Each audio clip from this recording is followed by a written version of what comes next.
Chypre est l'amère goutte d'eau qui fait déborder aujourd'hui le vase de la colère des peuples d'Europe. Cette colère, elle est légitime. Je souhaite la transformer en espérance et en force pour le changement. À cet effet, je lance aujourd'hui depuis Paris un appel aux peuples d'Europe, amis d'Europe.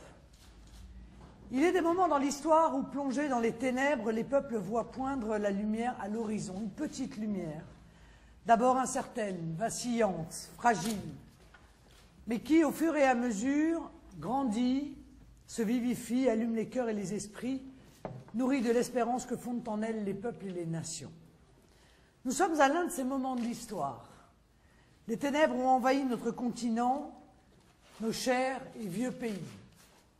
Ces ténèbres prennent la forme du chômage de masse, de la pauvreté, du délitement des identités nationales, de la désespérance et au final d'un cruel sentiment d'abandon.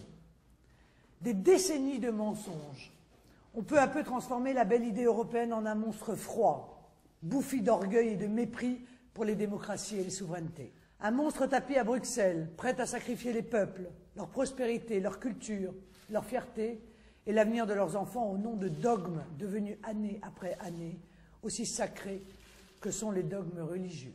Oui, chers amis d'Europe, on nous a souvent menti, on nous a souvent trompés. L'Union européenne est entraînée dans une dérive sans fin pour tenter de se sauver elle-même à tout prix.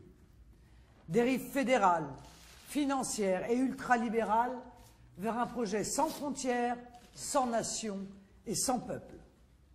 Un projet au bénéfice exclusif d'une petite minorité toujours plus restreinte. Enfin, et c'est le plus triste, un projet porté par ceux-là même qui ont reçu des peuples mandats pour les défendre et les protéger. Un projet porté en France indistinctement par la droite et par la gauche. La responsabilité de ces hommes politiques devant l'histoire est immense, et ils ne paieront probablement jamais la somme désastreuse de leur forfait. Mais un projet aujourd'hui aux abois, en voie d'affaiblissement, qui réagit par le durcissement et la violence parce qu'il sent qu'il est sur le point de terminer. On nous avait vendu la paix et beaucoup ont cru au projet européen parce qu'il mettait fin à la guerre entre les peuples d'Europe. Belle idée, certes. Mais c'est désormais vers la haine, vers la guerre que nous conduit l'Union européenne en attisant les tensions, le ressentiment et les rancœurs entre nations. Dans sa chute, cette Union européenne a déjà entraîné trop de nos pays. La Grèce, le Portugal, l'Irlande, Chypre, l'Espagne, l'Italie. D'autres nations sont en train de sombrer. Demain, la Slovénie s'écroulera. La mienne, la France, prend maintenant la voie empruntée par les premières. Elle les rattrape à grands pas sur ce chemin de la nuit des peuples. Partout, une forme d'esclavage ressurgit à travers les terrifiantes politiques d'hyper-austérité. Elle saigne les peuples sans but ni résultat. Les uns paient, s'endettent, les autres sont étranglés, voient leur salaire et leur retraite chuter, alors que le vautour de Bruxelles lorgne désormais ouvertement sur l'épargne, parfois accumulée tout au long d'une vie de travail. Les jeunes de nos pays le crient. Vos erreurs, notre futur. À travers cet appel que je vous lance, amis d'Europe, c'est à nos jeunes que je veux répondre. Je veux pour nos fils et pour nos filles d'Europe un avenir.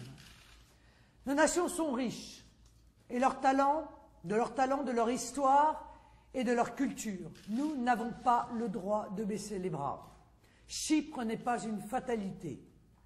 Nous avons au contraire le devoir d'être fidèles à ce que nous sommes, le berceau de brillantes civilisations qui ont changé la face du monde.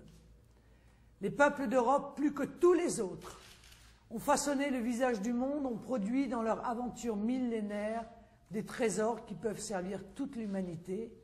Ces génies nationaux doivent continuer de vivre. Peuples d'Europe, unissez-vous dans le combat pour la liberté. J'ai solennellement demandé au président de la République française un référendum en janvier 2014 sur la fin de l'Union européenne par la sortie de la France. Portez le même message dans vos pays. Bousculez vos gouvernements.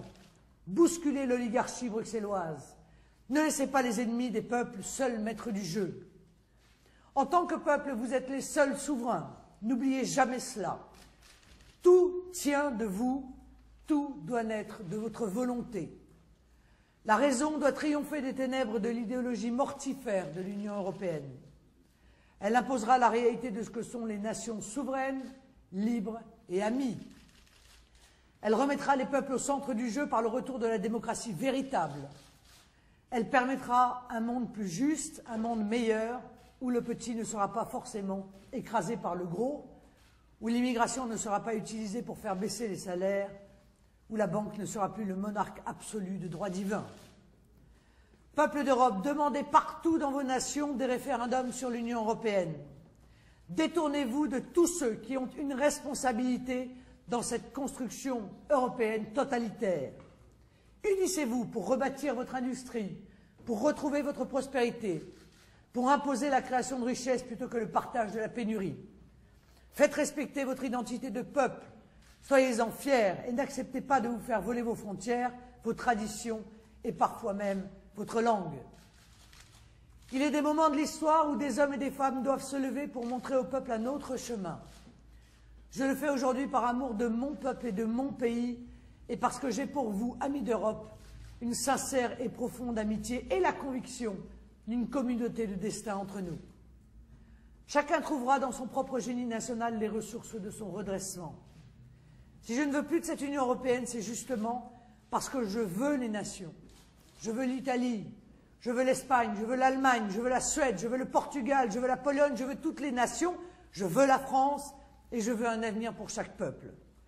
Je multiplierai donc les initiatives dans les mois qui viennent afin de porter dans les différents pays européens cet espoir de changement et rencontrer les acteurs susceptibles de participer à la reconstruction nécessaire d'un avenir européen.